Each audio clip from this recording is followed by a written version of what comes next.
All right, we are going to go ahead and call our meeting to order. Just a reminder for our board colleagues to be sure to speak directly into the mic. We know there are a couple of echo issues that we're resolving.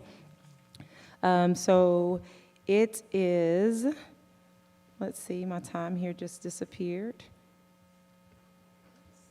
6:02 p.m. We're gonna call the meeting to order at 6:02 p.m. Dr. Hooker, if you would conduct roll call for us. Yes, ma'am. Ms. Hensley? Here. Ms. Gallagher? Here. Ms. Davis? Here. Dr. Yeager? Here. Dr. Dykeman? Here. Dr. Anderson? Here. Dr. Gant? Here. Ms. Hole? Dr. Maddox? Here. Okay, wonderful, thank you. So we do have a quorum. We will move forward to our silent meditation and pledge. If you would join me for a moment of silence.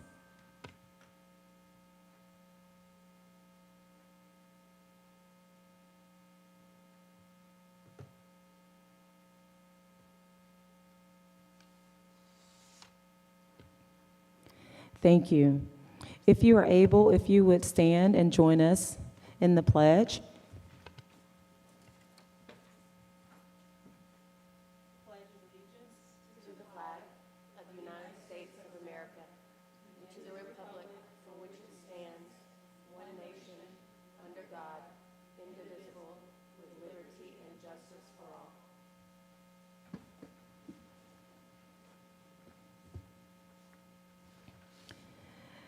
Thank you. Moving forward to recognitions and awards. Dr. Hooker, I'll turn the floor over to you for district recognitions. At this time, I'll ask Dr. Moore to come forth and recognize our recipients for tonight.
Can you try it one more time, Dr. Moore?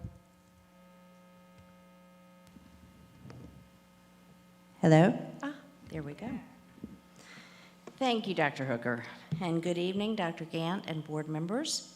We have a couple of recognitions this evening, and we'll start with the Employee of the Month, but first I'd like to let you know that we do have some students from college public relations and journalism class with us tonight, so they may be around afterwards to ask a few questions. All right, let's start with our Employee of the Month. Our Employee of the Month for October is Miss Gwen Blackwell, second grade teacher at Oglethorpe Avenue Elementary School. Miss Blackwell, come on over. Just stand right here while I talk about how great you are. We are honored tonight to recognize Miss Blackwell, who is nothing short of an institution at Oglethorpe Avenue Elementary. This is her 37th year as a school teacher. All 37 have been at OAES, and all 37 in second grade. No? First, second, third. Whoops, first, second, third. Even more impressive, right? Some of her colleagues have reported hearing her say, "I breathe teaching." Ms. Blackwell was nominated by another OAES veteran, Ms. Pam Shearer, who we also recognized as our Employee of the Month last December. Ms. Shearer wrote in her nomination, "I have known Gwen since 2006, and she is one of the most inspiring people I know." Ms. Shearer recalled working with Ms. Blackwell for several years on Black History Month presentations and that her class's presentations were always the highlight of the school assembly. Ms. Shearer continues, Gwen gets the best out of her students every year. She would freely admit technology is not her friend, but when it was time to go to virtual school, she turned into a learner determined to understand and use the technology her students needed. I still remember the time that I walked into her room at 5 p.m. with a question. Oops. There she was on a Zoom meeting, helping a family understand how to do a math problem. But that's Gwen. She will always stay as long as needed and do as much as needed to help her students be successful. I still remember something she told me when I first knew her. Gwen reminded me that some children go home to difficult situations and that her classroom was their safe place. She was going to work for them, and she does, and she always will. Ms. Blackwell's principal, Dr. Bipul Singh, writes, Ms. Blackwell embodies humility and compassion for students and education. Once she was heard saying that even in her 37th year of teaching, she continues to learn new ways to teach and loves it when her students experience success resulting from that teaching. Because of her dedication to students and being a lifelong learner, she is respected by many. We were thrilled today to go to Oglethorpe and surprise Ms. Blackwell with this award. And we want to thank Dr. Singh, his faculty and staff, and all the students for joining in on the surprise and helping her feel special. I'll tell you that as she walked down the hall towards her classroom, all the children on that hall were outside clapping and cheering and smiling, and it was just really a wonderful experience. So please join me in congratulating Gwen Blackwell, this month's Employee of the Month.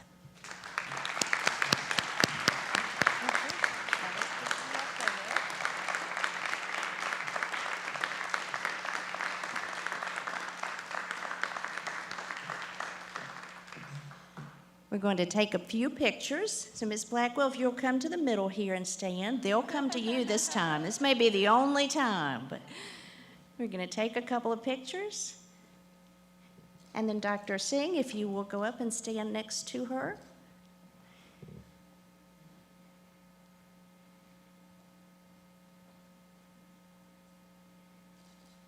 And then I would like to ask the board to come down and let's have a group shot. I'd also like to take this opportunity. We're going to bring up Ms. Blackwell's prize bag, and many thanks to the Athens Area Chamber of Commerce and the dozens of merchants who have contributed things for that bag. You're going to have a great time unpacking that. So everybody look here and give us a smile. There we go.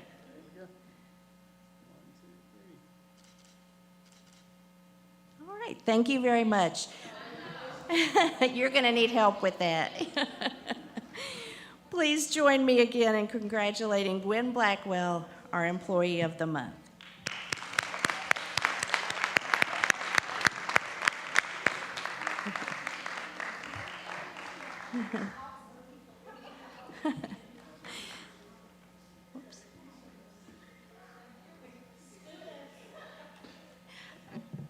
Thank you so much. I will remind you that anyone in the community can nominate a CCSD employee for Employee of the Month, and they can find more information on that process on our website.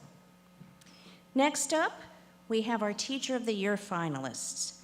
One more exciting thing we had today, we were pleased to announce our 3 finalists. Thank you.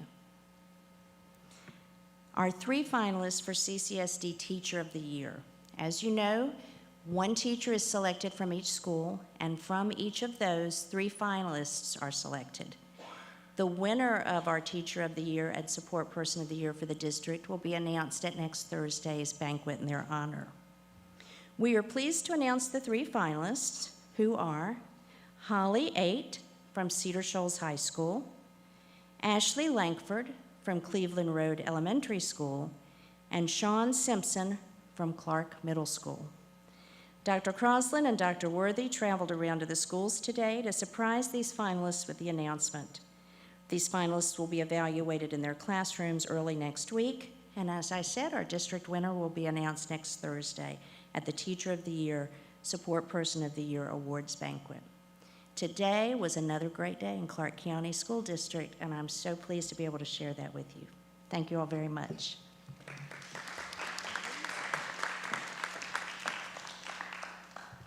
Thank you, Dr. Moore, and congratulations again, and we look forward to seeing you and visiting your classroom in the future.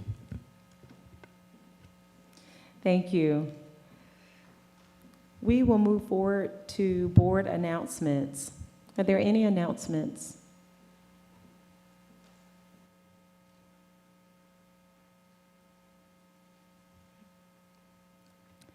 All right. We'll move forward to our public comment item on the agenda. We have several speakers that have signed up, so I do want to thank you for signing up.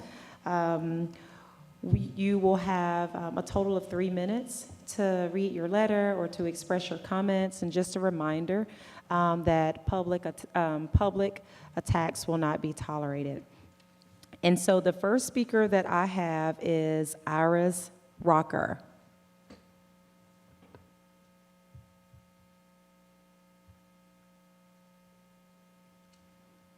Is Iris Rocker here? Okay. The next person is Allison Miller.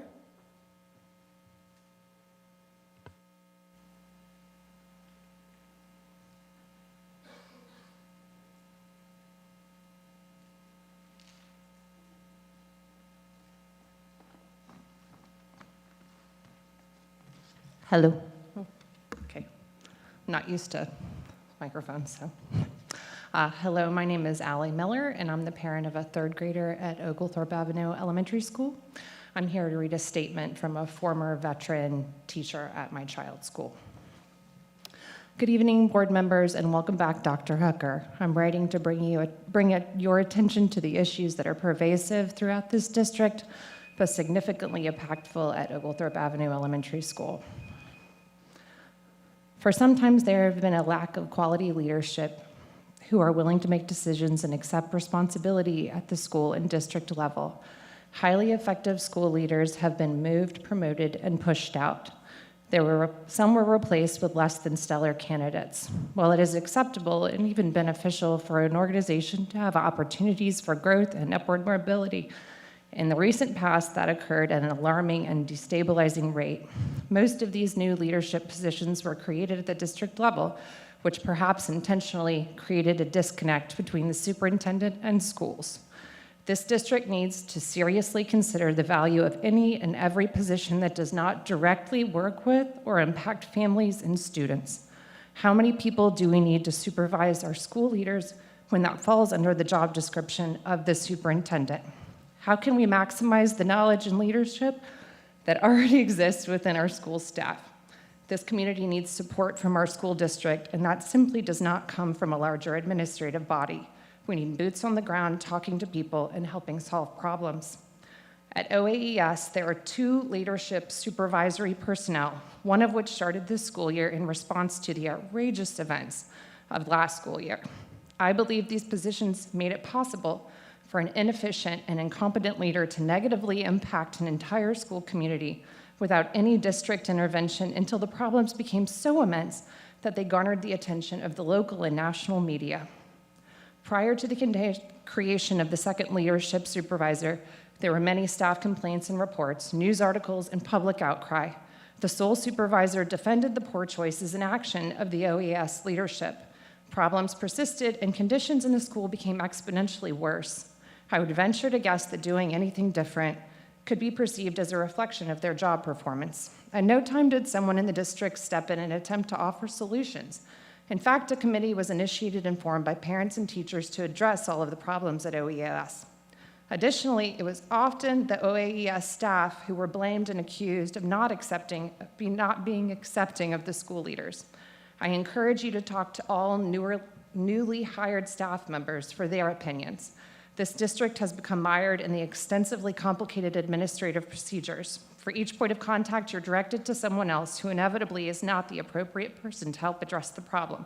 It's a cyclical system of passing the buck, where parents, students, and staff do not receive the support they deserve.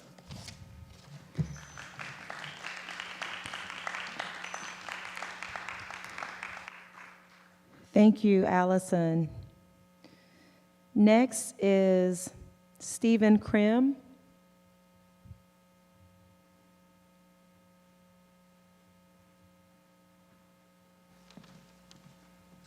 Good evening. I'm reading this on behalf of an OAES veteran teacher. There are many of us that have so much to say, but we are tired. Tired of our pleas being ignored and tired of fighting when all it does is make things harder for us to do what we want to do, teach and love our kids. I'm a good teacher, great even. What I need most right now is to be the best teacher I could be for my students is support, validation, and less stress. I need to feel appreciated and to be treated like the professional that I am. I need more time to do what I know is best for my students, not another protocol update or a new requirement or another meeting. We have lost so many of our teachers and staff last year, and even more have left in the past month. If things don't improve, there will be even more by the end of this year. I hope someone will address the concerns at OAES before it is too late. Thank you.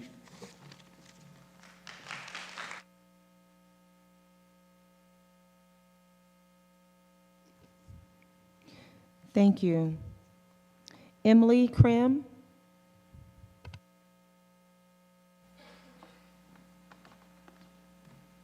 Good evening.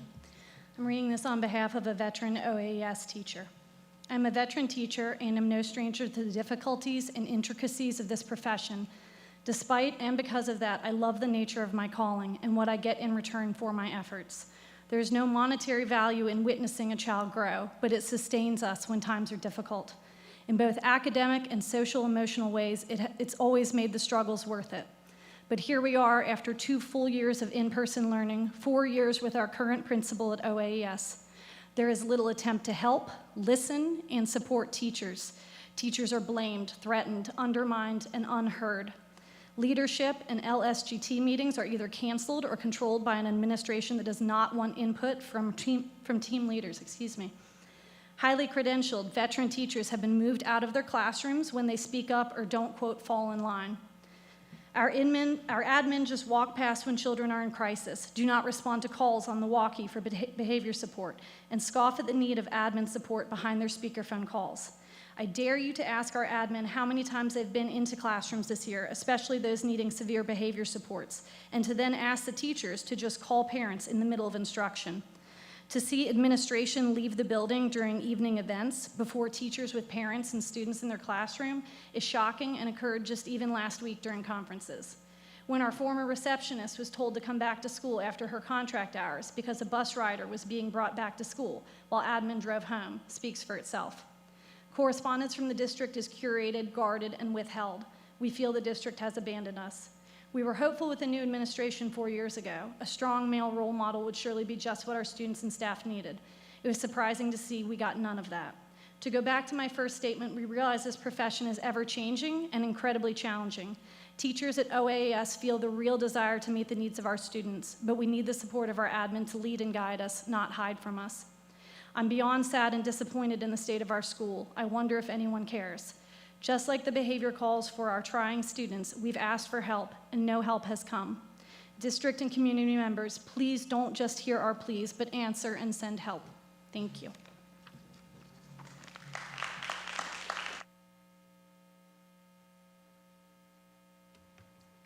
Thank you.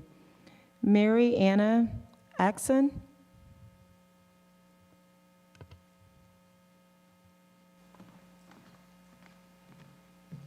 Hello. This is a statement from a former OAES teacher who left at the end of last year. Good evening. Due to time conflicts, I was unable to read my statement tonight, but believe me, I would be here reading if I could. If anything, last year taught me that I needed to put myself first and and that is what I'm doing tonight. But I'm appreciative of the opportunity for my words to be spoken. Let me reiterate, I have lost all faith in this system and do not believe decisions are made in the best interest of students and staff anymore. I find it appalling that Oglethorpe Avenue Elementary School continues to lose qualified professionals that were an integral part of the school operations. I'm shocked that over 30 professionals have now left, including the bilingual receptionist who was one of the most important and integral parts of the school, and none of the board seems to want to make a change or even care.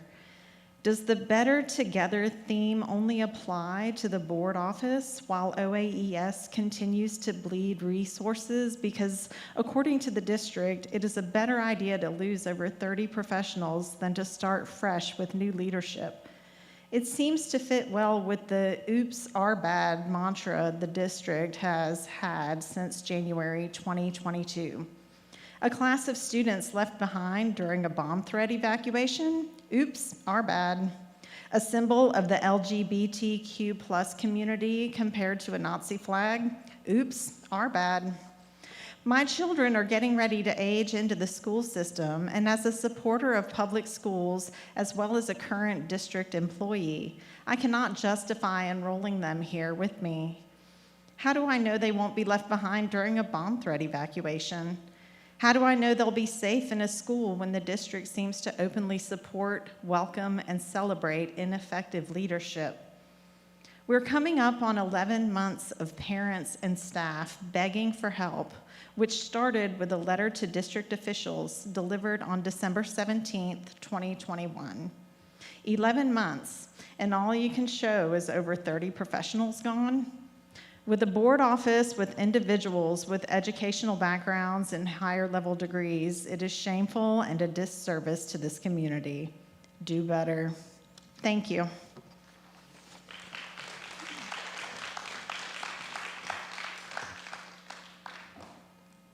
Thank you. Jeff Griggs. Hey, y'all. Good evening. I'm going to try to read two different statements from current OAES staff members. The first one starts, we're wondering what the expectation is of an elementary school counselor. Would you expect a counselor to meet with children in crisis? Do you think a counselor should lead SEL groups? Should the counselor be part of the PBIS team? These things aren't happening at our school. How often should counselors meet with students? 3 days a week for a few hours a day, or most of the day, every day of the week? What are the requirements that keep an elementary school counselor away from kids? Please come to our building and see. We do not understand why our administration needs a counselor by their side rather than with our students. This is the state of mind and operations at Oglethorpe Avenue. Please help change it. Okay, the second statement begins, we love our OAES students, families, and community members. If it weren't for their kindness and undying support, we wouldn't have made it since 2019. Every single office staff position has had to be replaced since the current principal came to OAES. In barely over 3 years since the principal came to the school, we have had to replace all instructional coaches, and an assistant principal, a bookkeeper/secretary, receptionist, counselor, family engagement specialist, school nurse, and school social worker. Every single office position. Go look it up. Not including the over 30 teaching positions that had to be refilled this year alone. Go talk to all of those people and ask them if they wanted to leave or if they couldn't tolerate his ineptitude any longer. When your principal and assistant principal both leave curriculum night before even checking to see that all parents and students have left when they have not, you do not have leaders.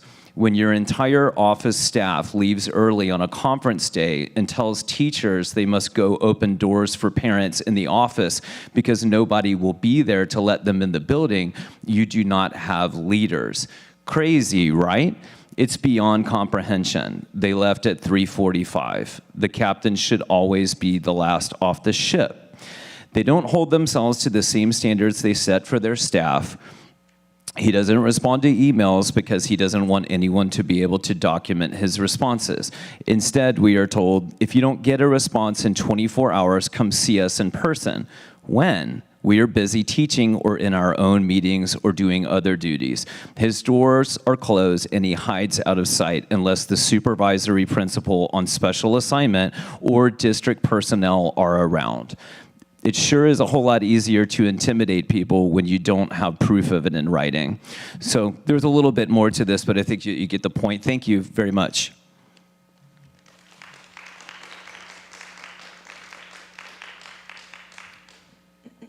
Thank you. Kimberly Culver.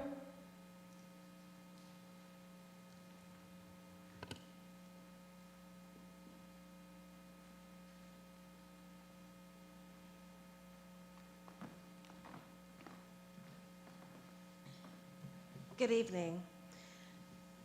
Christina and I are here to read on behalf of one of OAS's former employees. I made the decision to give up my job at OAES due to past and recent events.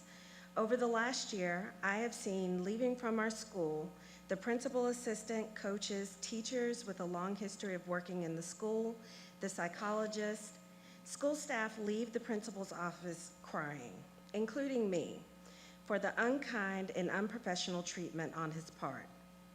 He is always devaluing the work of each one of us. He imposes tasks, is threatening if we do not agree with him, stating that we already knew what to do.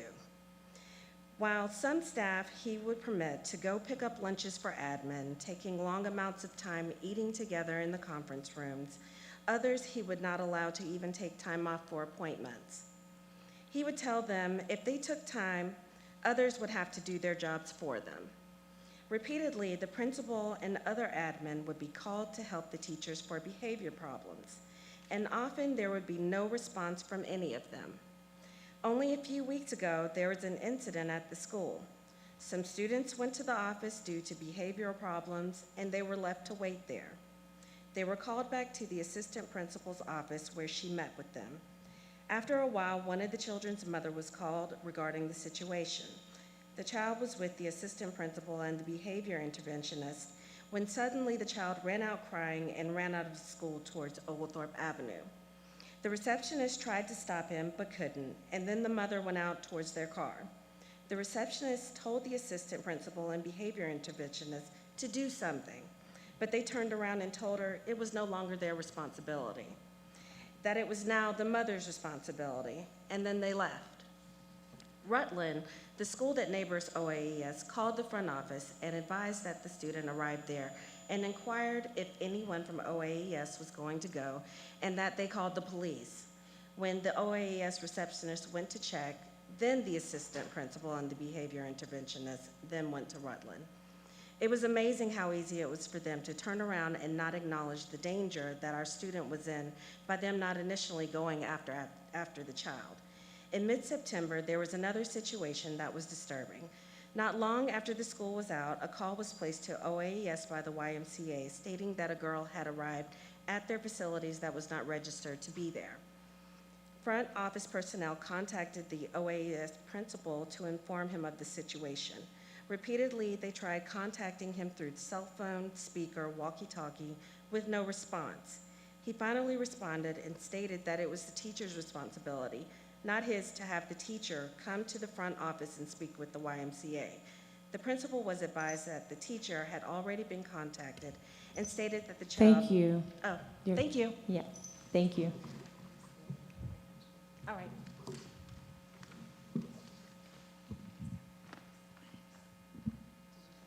All right. Christina Opal. The principal was advised that the teacher had already been contacted and stated that the child was placed on the correct bus. The principal then admonished the front office, saying that they were interrupting him in an important meeting. When asked about contacting the child's mother, the principal stated to wait and instead contact transportation. The front office staff continued to stay in touch with the YMCA, and while doing so, the mother called to inquire about her child's whereabouts. The front office requested that the principal speak with the mother and inform her of the situation, at which point the mother then came to the school and then went to the YMCA to pick her child up. It was surprising the lack of interest on his part in these situations, although these were not isolated situations. Before that, calls had been transferred to him from the school, parents inquiring about their children not having arrived yet. His response to school staff was that he had already left school himself, was away from the building, and could not return. In situations such as these, he would just tell staff to let him know what happened afterwards. I'm concerned about the situation at the school, seeing how during these 3 years, when teachers have needed admin's help or the help of the assistant, nothing has happened. Many times there were requests for assistance due to behavioral problems of the students, and regardless of the number of times the principal was called, he would not respond or simply say he was in an important meeting and that he can't make it, instead staying in the office behind closed doors. Parents would request to speak to the principal about different situations and things needed regarding the children, and he was not willing to talk to them. He instead would have the front office staff direct the parents to email him, to which often he did not respond. Parents would be angry and left without a response, and then when trying to call to contact the principal again, their calls were still not taken, and instead he would say he'd email them back later. Often this created an environment where parents and individuals in the community were frustrated with the people working in the front office that had to direct these messages. Previous administrations were never like this. They were always willing to support the teachers and listen to the parents. As the principal, as cited in the Emergency Operation and Safety Plan on page 12, second paragraph, it says it is the responsibility of the school principal to ensure that every vacant teaching position in a day is covered with a system or internal school sub, and to ensure the classroom is open for the substitute. These things have eventually fell on the front office staffs. This caused conflicts with LID, Spectrum, and gifted teachers as they were directed to cover class. If substitutes did not arrive, the receptionist was left to handle her normal responsibilities of calls and also trying to get substitutes. Today, Oglethorpe Abbey puts forth the expectation that if you work there, you work on your own because there's no leadership that is committed to the needs of the students and the teachers. I sacrificed years of commitment, dedication, and my love for my work only to witness and experience unfair treatment, poor leadership, and a lack of commitment to the school by this principal.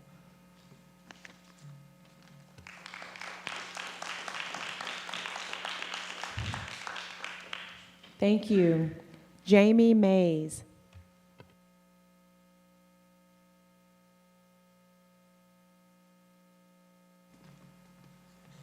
Hey, y'all. This is a letter from an Oglethorpe teacher. 34. 34 is not the number of kids I enthusiastically greet in the morning. 34 is not the number of shoes I tie in a week. 34 is not the number of sight words taught in a month, nor is it the number of tears I have cried this year. 34 is the number of teachers and staff we have lost this year because of one person's ineptitude, dishonesty, narcissism, and complete disregard for student and staff happiness and well-being. Let me say that number again, 34. 34 excellent teachers and staff members are gone. 34 men and women who over the past years dedicated their lives to build a school that cherished children and their differences, loved and supported families, welcomed all who came to enter, and built a community like no other. Unfortunately, those 34 are gone. Gone to shape others' lives and love other students. Gone to another school in search of being treated with respect and dignity. Gone because our voices were ignored. I have worked for CCSD for a decade and have dedicated my life to this community. My children have grown up in CCSD schools, and I believe in the work that we do. However, these past few years, I have witnessed a decline in all the virtues we used to hold so dear. Oglethorpe is no longer a wonderful place to work. It has become more like a prison than an elementary school. Children are told to sit on a computer instead of hands-on learning, which we know is best for most, if not all, children. Creativity is no longer valued, and teaching to the test is now the norm. I have personally been told that teaching to the test is what is expected in multiple segments of the day. The joy of learning has been stripped from our day, and Oglethorpe students are missing out on activities that other schools are getting to do. Teachers are scared to do what they truly know is best for students due to fears of retaliation. I said, retaliation. Retaliation for doing what is best for our kids? Instead of teaching or helping students emotionally, we're just making sure they answer the questions the way we want. I can no longer stand by and watch the place I have called home for over a decade become stripped of all the love and goodness so many have worked hard to create. I can no longer bear to be treated like a prison guard instead of a professional. If something is not done now, things will only get worse. The staff will continue to leave, and the students will be the ones to suffer in the end. Last year, our school was a national embarrassment. Our admin did not stick up for our students and left teachers out to dry. Even though time has passed, the incident to this day has not been acknowledged by the school admin, and the wounds remain fresh. Time may heal, but we won't forget. How many good teachers and staff members do we have to lose to cover up the incompetence of our administration? Time is running out, and we shouldn't have to work so hard to save this school. If you're from Oglethorpe, stand up.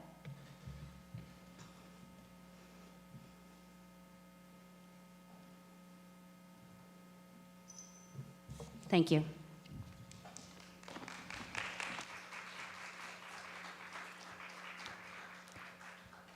Thank you for your public comment and sharing your concerns with the board and the superintendent. We will move forward to item 4. This is the place where we amend or adopt the agenda. The floor is open. Madam Chair, I move that we adopt the agenda as outlined. Second. Okay, we have a motion by Dr. Maddox, a second by Yeager. Any follow-up questions or comments? All in favor of adopting the agenda before us, if you would, raise your hands and say aye. Aye. Any opposed, the same signs? Okay. So our agenda is before us. The next item is the board president report. I don't have any additional items. The only thing I'm thinking of is just a reminder, if you have any feedback about the policies, to be sure that we share that with the ad hoc policy committee, Dr. Yeager, before the 21st. Is that correct? Okay. Dr. Anderson, is there any additional information that you can think of that I may be forgetting?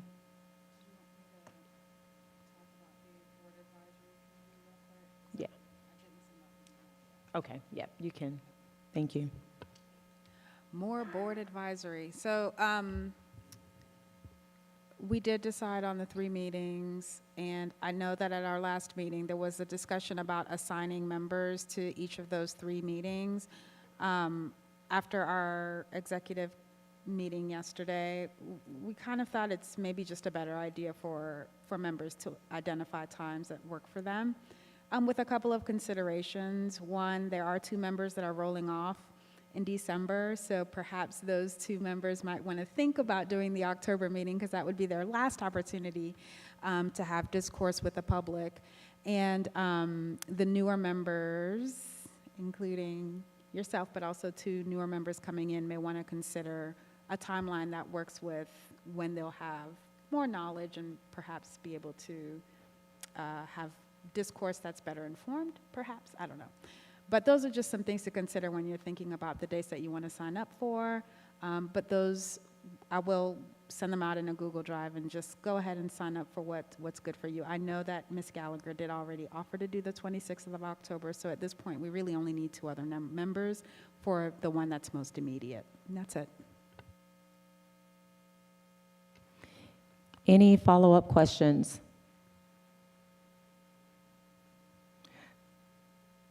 Okay, we'll move forward to the superintendent's report. Dr. Hooker. Good evening, and thank you, Madam Chair. Just want to give the board an update on the activities that have taken place over my 4 days here. Had an opportunity to do car routers for both Timothy Road in the morning. It was exciting to go into the building and meet all the new teachers that are at Timothy Road.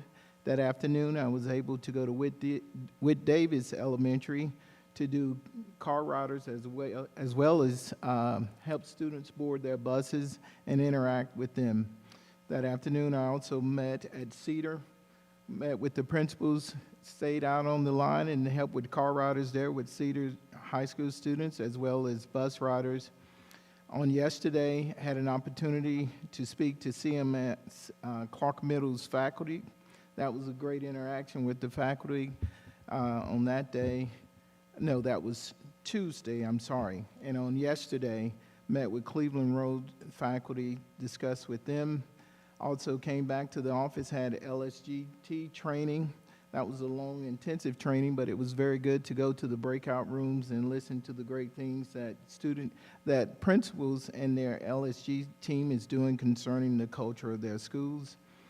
I also had an opportunity to go to Clark Middle and Coyle Middle School to do walkthroughs with our special ed coordinator, our director of special ed, to do walkthroughs with her.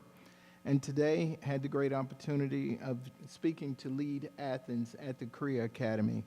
We spoke about the great things that we're looking to take place in Clark County School District. I want to give you an update on our town hall meetings that are taking place in November.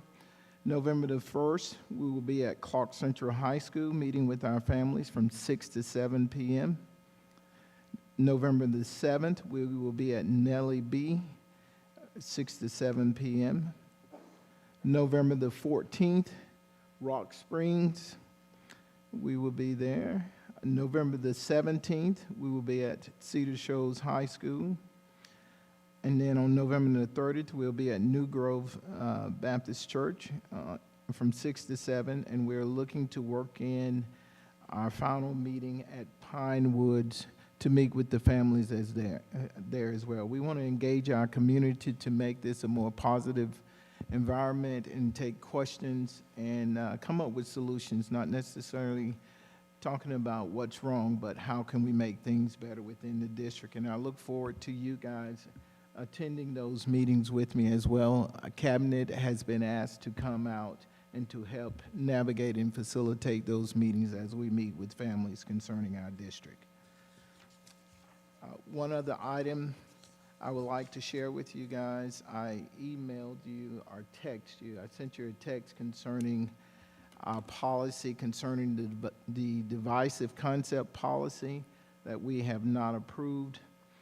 As I researched or had it researched, we have 149 districts across the state that have approved it. We have 11 districts who are either pending or still questioning that. We had August 1st to meet that deadline. And the question we ask ourselves is, what may be the consequence if we do not pass it? It is a law that we do have to pass at some point. But we could be in violation of our chartered status. As you know, we are being monitored by Carnegie, and our report is due by November the 1st. And the other implications could be funding from our state. I am researching, working with our team, speaking to other school districts as to how they've handled this matter. I will reach out to legislators and others as to what are the possible consequences. But as a board, I want us to think what's in the best interest of our students.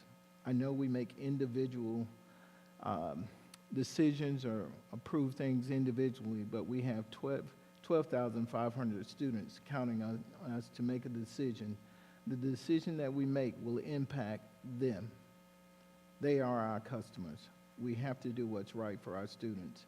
So that is my report, and I'm willing to take any questions that you guys may have.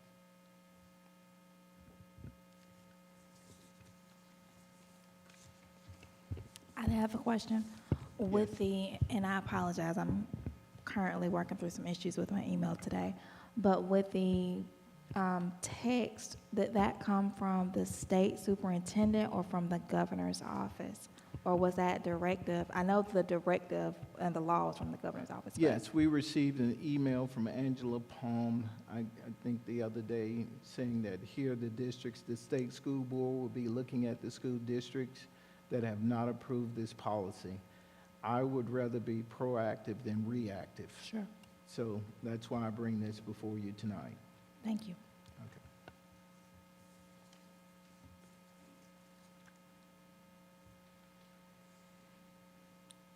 Any other questions or concerns? And I can send the email. I think you sent me the email. Was that the same email that I asked Mr. Pruitt about? The email that you just referenced? Yes, the one about Ms. Palm. Okay. And there was some confusions as to seeing that list or whatever, but Mhm. it's vitally important that we move on this action and do not wait before it's too late of our consequences. Additional questions, feedback, or comments? A general comment, not a question for Dr. Hooker, but I would just remind colleagues and public that with that information, just knowing that the state superintendent race is something that we will be voting on the ballot, so do your research because you can clearly see how some of these things affect us locally. Thank you, Ms. Hull. Ms. Davis?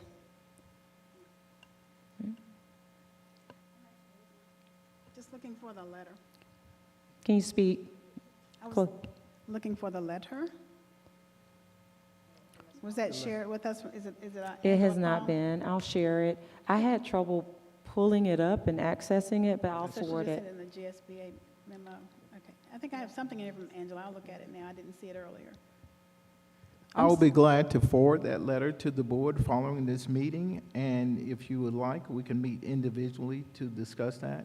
I have an opportunity to do that either tomorrow or next week. Let's make time to take action on this as soon as possible. Okay. I'd just like the letter. Thank you.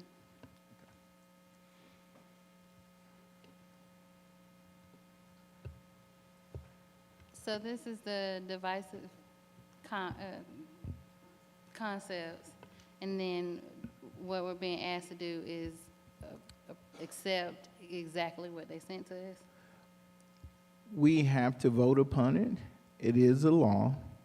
I am researching what other school districts are doing. Some of them are putting it in their regulations as well. But if you notice, districts at the beginning who said I'm voting against it, DeKalb County has now approved it 4-2. Atlanta Public is voting, I believe, tonight. And there's one other district, I think, who are voting upon it tonight. But when we speak one-on-one, I'll be glad to give you guys more details. My only concern, if we continue to hold out the impact that this will have upon our students, if they would withhold funds for us because we did not pass a law, if we lose our charter or become probation because we did not pass the law. The other thing, we are under cognitive review, and we have a report that is due November the 1st. This will have an impact on our decision. So what I was asking was, we have to approve it verbatim, how it's written. It's a law, and I think we do. Yes, Ms. Yeager. So we have a drafted policy that we put up to the board for public review. Emily, maybe you can help us out where we stand with this. So we do not have a policy committee right now. We just have Emily working on the policies, following the policy protocols that we developed last winter. I guess, Emily, this ball falls in your court of, do we just bring that policy back for a vote, or we just put it up for public comment? Where do you see us, where we stand at the moment on the policy? If I'm not mistaken, Emily, I'll speak and then I'll allow you to speak, but we've gone past the date in which this should have been approved. It should have been August the 1st. So about public comment, we've had an opportunity to receive public comment. We're close to 2 months past that. So, Emily, if you will state your piece. That's correct. There was a draft policy that went out for public comment. So that policy still exists as a draft, but at the time it was voted no, so it didn't pass. I believe if you were to take action on it, you would need to suspend the rules for public comment. Mr. Pruitt? I don't believe we put it up for public comment. We voted it down before it went out. It went out for public comment. I Oh, think it there did? were All right, 11 or sorry. 12 My mistake. public comments received. Was there any? Yes, there were 11 or 12. I'll pull it up. Thank you. Because it's not in the pending documents. And so, to be clear, what I hear you saying is that, I don't want to say action hasn't been taken. It has been taken. Right. But in order for us to take action again, it would need to happen before November 1st. I would say yes, and you can correct me, Mr. Pruitt, if you like. Again, the monitoring review is due on November the 1st. It's going to look kind of difficult for us if we have not passed a law, and I believe they would take that into consideration. 1.5, standard 1.5, 1.7 is the one being monitored, and it falls under 1.7 if I'm not correct, if I'm correct. Mr. Pruitt, do you want to correct me if I'm wrong on that? No, nothing wrong about that. If the board wants to address it tonight, you'd first need to amend the agenda to add this and then suspend the rules to proceed with the vote. Thank you.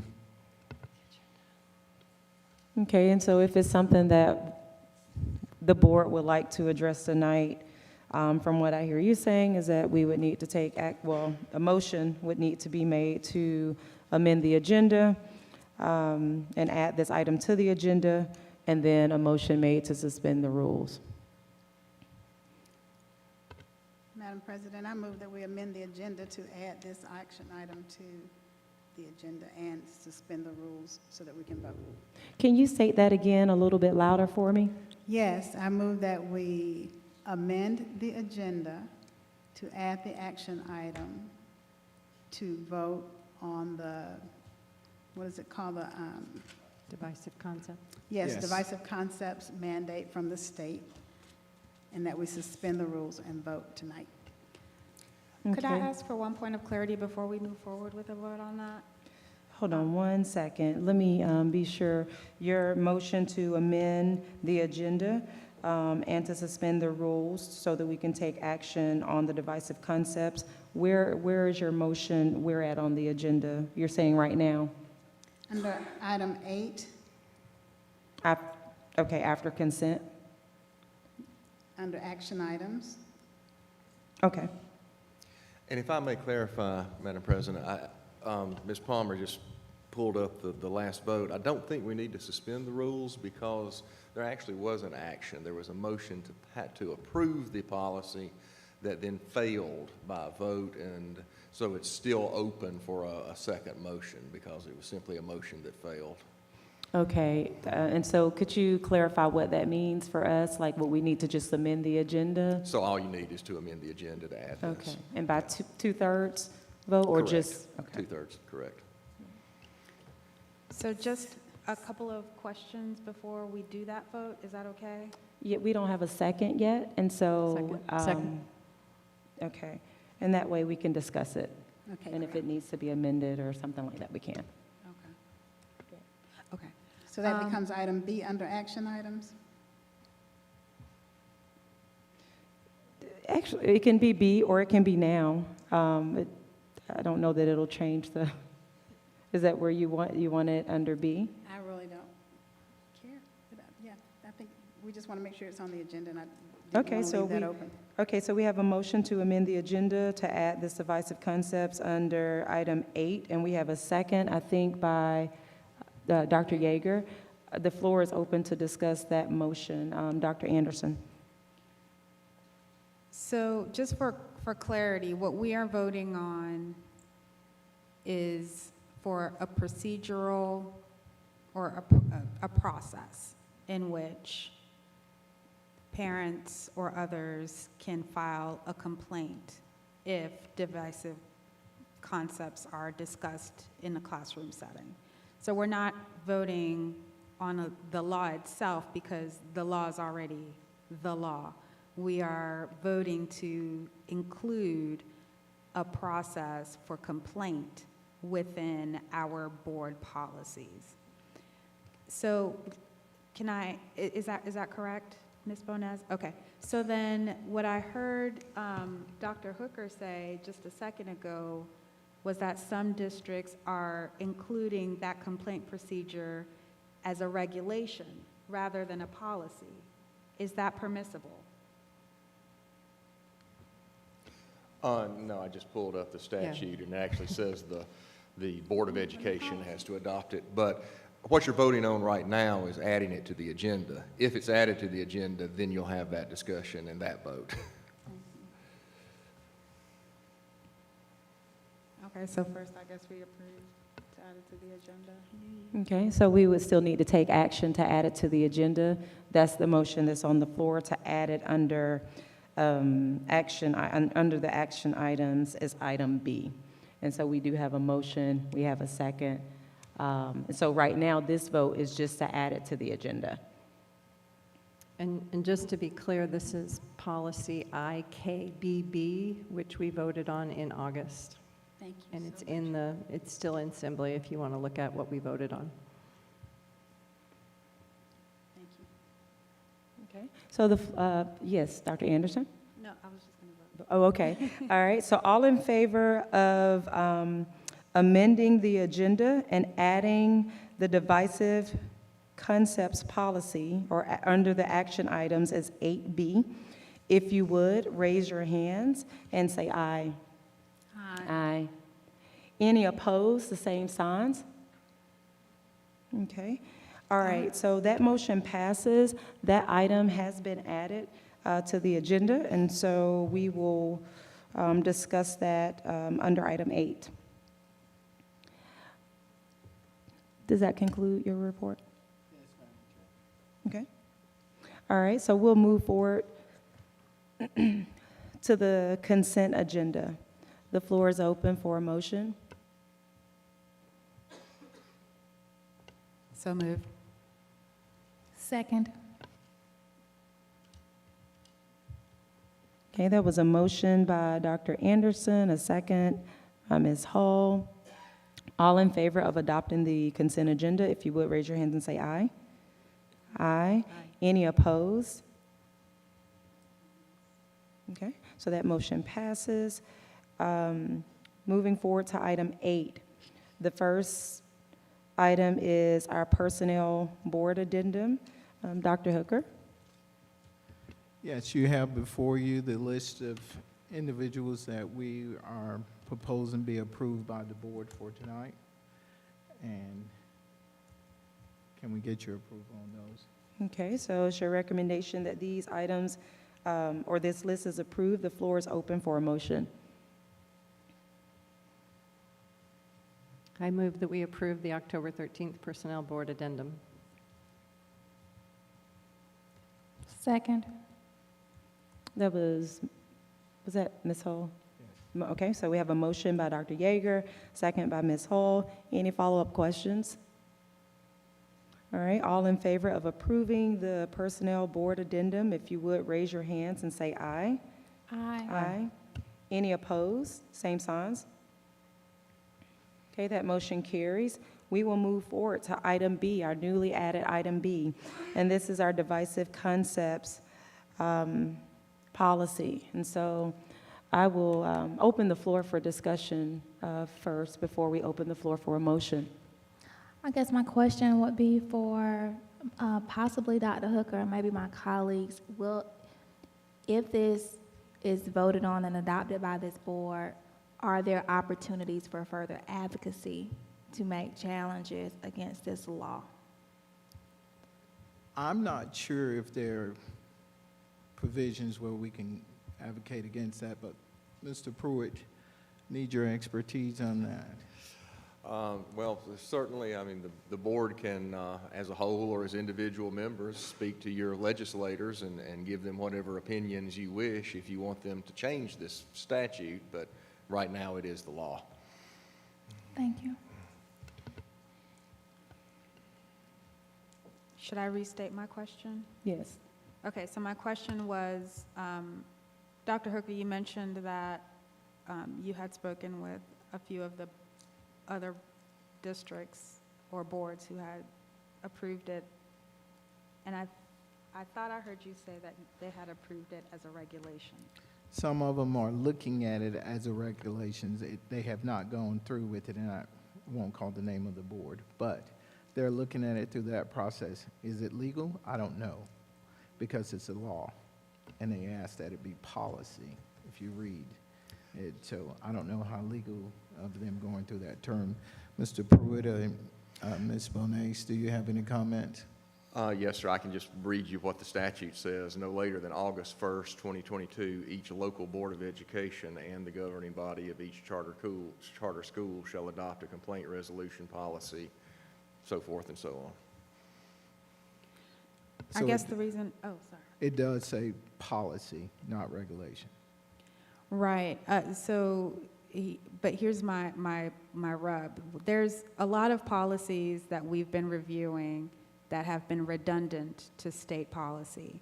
And so we have removed a lot of the state language to remove that redundancy.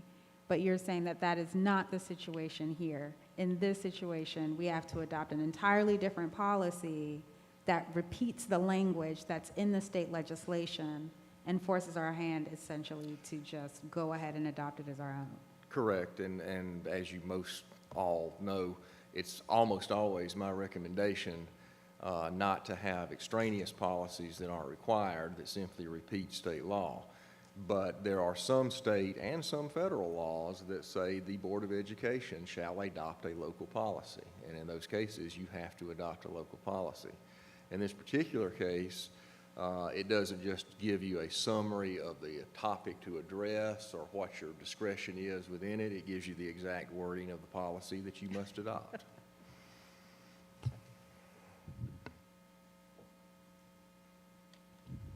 Thank you. Additional questions or perspectives? Because it is a state law, if we decided not to adopt a policy, would it still be the case that we would still have to follow what it says in the law, even if we didn't adopt a policy? Honestly, I think that's a distinction without a difference. Yes, you still have to follow the law, but yes, you'd also still be in violation of the law that says not only do you follow it, you have to adopt it in your local policy manual. But yeah, right. So I just was talking about what it says in the what it proposes to say in the policy. So even if we didn't have a policy that said that, it says it in the law, which supersedes our policy anyway.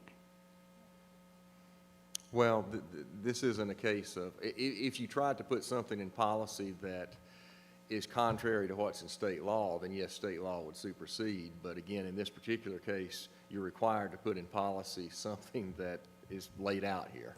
Right. So it's not a situation of, well, we could just follow it but not put it in our policy. Right. I just was saying, like, even if we said that we weren't going to put it in the policy, the stipulations that are put in the rest of the law would still have to be followed, even if we didn't specifically say it in our policy. That's right. That's exactly right. One last question. So the language for the policy that was presented to us was borrowed directly from the state, and it was model language that districts can use, right? I think I may have asked this before, but I'm not quite sure if I did or what the answer was. Is there room to amend the language to fit the needs of the district more than the model language in the state policy? So, short answer, no, but I'll explain it. The model policy contains this subsection E that local boards are required to put in their policy manual. The model policy also adds the exact word-for-word statutory language that surrounds that complaint policy so that the public has the definitions and requirements and things that go around it so that it explains what the complaint would be about. And I guess that goes to Dr. Dykeman's point. All of that together is word-for-word state law. I do have one more question. Since we as individuals or as the board have the opportunity to approach our legislator, and we have talked in previous meetings about our legislative agenda, is this something that as a board, would we would my colleagues be willing to approach our legislator to let them know how we feel about this policy? I mean, we can draft a resolution, and we've done that many times. Those resolutions, as far as I know, don't get read by anybody. But I And mean, they're like- basically, as Dr. Gant says, performative. But a meeting, would you be interested? Is there interest for a meeting sitting down, not a resolution, not something that gets published to make people feel good, but having a conversation with our legislators? I just want to know if that is an initiative that I as an individual would take, or is that something that I could engage my colleagues in? I am interested in having a conversation with you if no one else will, because I honestly do not see the harm in this policy. Okay, sure. It does not take away First Amendment rights. It doesn't violate anybody's rights. It simply says, when you teach these things, teach truth and do not try and persuade people. I think that's legitimate. Sure. I wish we had been operating under that for our entire time in public schools. I We would agree. be in a different place. So to continue to resist this simply because it's finally correcting something that should have been a part of our laws anyway, I think is just kind of maybe a little bit extra. But I'd love to sit down and talk with you to better understand your objections to this. Sure, I think I agree with you on some points. I just think it's missing the policy or the piece that defines what that truth is. I think that's a very different truth, and I think that's the dividing point in this policy, whose truth will be taught. So I'm happy to have that conversation, and that ends my questions and comments for me for this policy. So I think as it relates to your your question, Ms. Hall, about individuals meeting with their legislators, of course, we can do that individually, but certainly if it's more than if it's a quorum, then that would need to be a call meeting. I guess the question would be if that is something that would happen before the first, and even once it happens, what changes between these 2 weeks? Perhaps, though, some things could change. I think for me, I can't read this and say that there is no harm here. It defines divisive concepts for us. And it pretty much does exactly what it's arguing against, right? Which is sowing division. And I just, perhaps this is sort of a performative thing. And I do get that we do have to think beyond ourselves, right? And so I certainly hear that argument. And we don't know the implications of what this may mean for students. And so that is something for all of us to consider. I just don't want I don't want this moment to pass. And anyone that listens to this meeting to think that I agree that these are divisive concepts. If you read through this thoroughly, you will see that that's being defined for us. Now, what the ultimate, harm is, I guess that's debatable, right? This is all conceptual, here. But I don't agree that this is harmless or that this should have been done. I totally agree with you, Dr. Gant, and I really take this to heart. Like, this is really disturbing me that we're even having to make this difficult decision, because definitely, I don't want to do anything that's going to harm our babies, and at the same time, what are they going to be taught in these classrooms? Is that not harm either?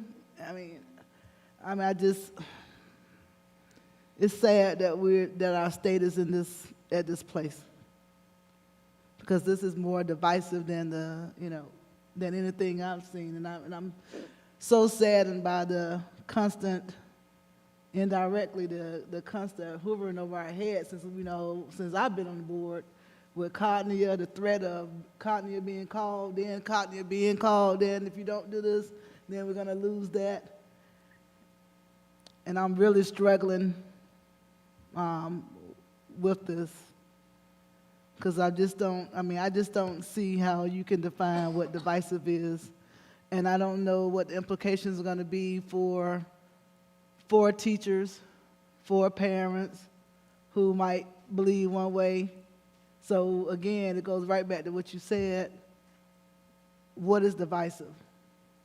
And how do we really, as a district, how do we really handle that when a complaint comes based on what's being said and what that, where's the truth, where's not the truth, and when you muddy the waters? Like, it's just wild to me. And I'm really having a hard time. Only for the fact of, not a hard time about what I want my vote to be. It definitely was a H to the no, but a hard time about making sure that our students are not harmed in the long run. So I've got a really random thing to say because I feel out of waters here. This is a state policy that we have to, I feel like we're backed into a corner right now. Everybody feels backed into a corner. None of us like it. We're backed into a corner, right? But there are other policies in CCSD that we write that are completely independent of the state, correct? Is that something we could creatively, I don't have an answer to what it would be, but okay, we're backed into a corner. We're going to have to accept this policy because we don't want to lose charter funding. We don't want to lose funding. We don't want to lose our charter status. Is it something that we as a board or a community could come together and try to figure out another policy or something else that could protect? Does this make sense? And it seems very underhanded, and I don't mean it to be.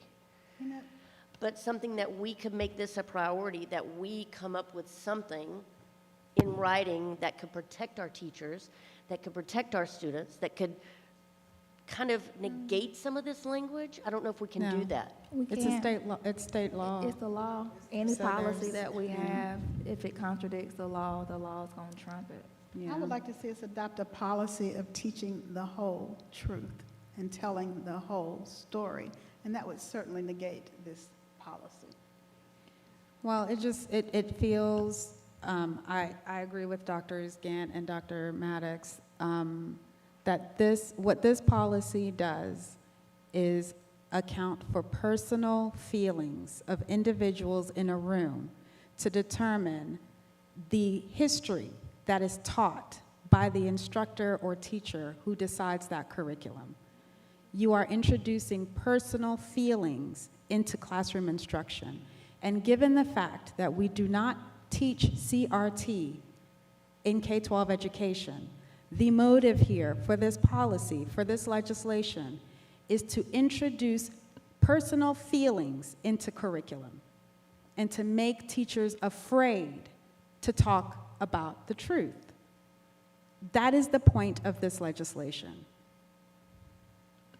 I missed that, because when I read this policy, I thought that the one thing it did was prohibit personal feelings being taught as the truth. That's what I thought this policy did. And so I'm still going to vote for us to adopt this policy, but I'm going to go back and read it for the 15th time. Well, the thing is... If I may, I'm sorry. Go ahead, Mr. Pruitt. I think what Ms. Davis is referring to, this is again word from the law, and it's in the model policy that's under discussion. Nothing in this policy shall be construed or applied to, and it lists several things, and the fifth one is prohibit the discussion of divisive concepts as part of a larger course of instruction in a professionally and academically appropriate manner and without espousing personal political beliefs. That is how I understood it. Thank you. All right. If you can speak into your mic. Dr. Hooker and Dr. Dykeman and Dr. Yeager. Again, just my fourth day, but this goes back to trust. Do we trust our teachers to do the right thing? I trust our teachers. I believe in our teachers that they will do the right things for our students. I can't predict who's going to make complaints, but I think we have the right educators to teach the right things to our kids. The trust comes from us as board. Do you trust your teachers to do the right thing? I do.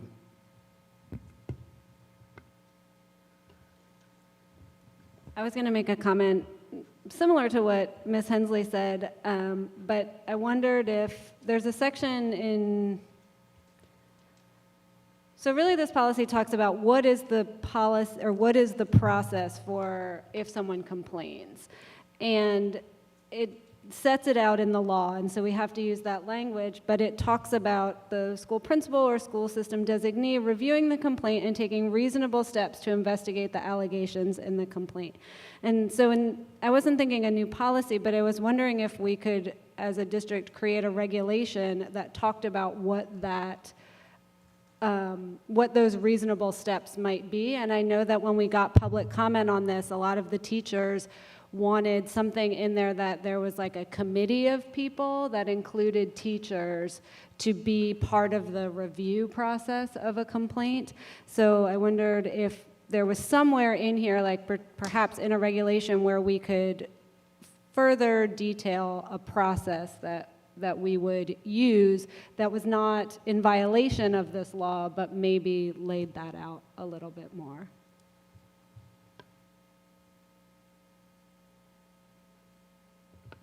Mr. Pruitt, is that allowable? Yes, sir. As long as we don't violate this, there are some, and I'm sure Dr. Dykeman is looking at it, there are timelines of who gets it and how quickly they have to act, and then when it goes to the next level. If there's some way to work in something that still, keeps us within that framework, that's fine. We will work with Ms. Bonace as well as our attorney to make this happen. If we can go that route, will that please the board? That pleases me. No, but I will vote yes to keep our funding. And I appreciate your efforts, but no, I don't. That's fine, Ms. Hull. I appreciate yours as well. But again, I'm going to emphasize, I'm hired to advocate for the kids. All 12,500. So we are willing to work as a team to come up with those regulations to ensure we form a committee or whatever it's needed to assist our teachers if ever we receive a complaint concerning that. You have my word on that. I can live with that because I do trust the teachers 100%. I'm for the students, but I also recognize if we don't support our teachers, we see a lot of what's going on already. Okay. All right, well, are we ready to go ahead and take a vote on this? The floor is open for a motion. I move that we adopt the required IKBB policy as mandated by state law. Second. Okay, we have a motion by Mrs. Davis, a second by Dr. Yeager. Just for the record, any follow-up questions or conversations? All right. All in favor, remind me of the name, is it IKBB as it is in our policy? All in favor of approving policy IKBB, if you would raise your hands and say aye. Aye. Aye. Raise your hands. Okay. You get that, Ms. Palmer? Ms. Palmer, did you get the vote? Okay, and all opposed, the same signs? Aye.